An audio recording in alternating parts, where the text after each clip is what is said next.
Hello everyone, नमस्ते, good morning, good evening, good afternoon, ठाउँ अनुसारको सम्पूर्णमा नमस्कार टासिदिले and welcome back to my channel Naulo Abhiyan. सधैँ जस्तै विभिन्न किसिमको भिडियोहरू लिएर आउने क्रममा आज पनि मैले हजुरहरूलाई एउटा रमाइलो भिडियो लिएर यहाँहरूको माझमा उपस्थित भइसकेको छु।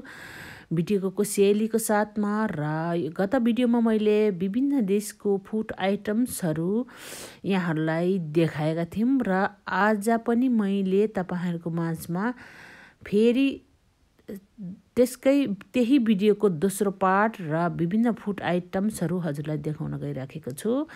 सायद हजुरहरूसँग पनि यस्तो अनुभवहरू धेरै होला, तर पनि आफ्नो आफ्नो देशको आफ्नो आफ्नो फुड आइटम्सहरू र त्यसको टेस्टहरू डिफ्रेन्ट र त्यसै गरी वरिपरि रहेको डेकोरेसन सजावटहरू पनि बेग्ला बेग्लै हुने भएकोले आज भने मैले यहाँ पाउने जुन यो अल्फाबेट रेस्टुरेन्टमा पाक्ने खानाको आइटम्सहरू तपाईँहरूलाई देखाउन गइराखेको छु र यो देखेर हामीले पनि केही कुरा सिक्नेछौँ। डेकोरेसन देखेर पनि हामीले केही कुरा सिक्नेछौँ। त्यसै गरी फुड आइटम्स देखेर पनि हामीले केही सिक्नेछौँ र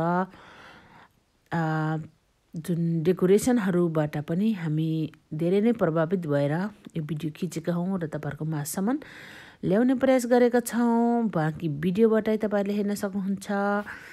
अगाडि बढौँ अब भिडियोलाई अन्तिमसम्म हेरेर साथ दिनुहोला र तपाईँलाई भिडियो मन पर्यो भने साथीभाइ माझ पनि सेयरिङ गरिदिनु होला भन्ने अनुरोध गर्दै अहिलेलाई भने अगाडि बढौँ। बाँकी भिडियोबाटै हस्त, धन्यवाद।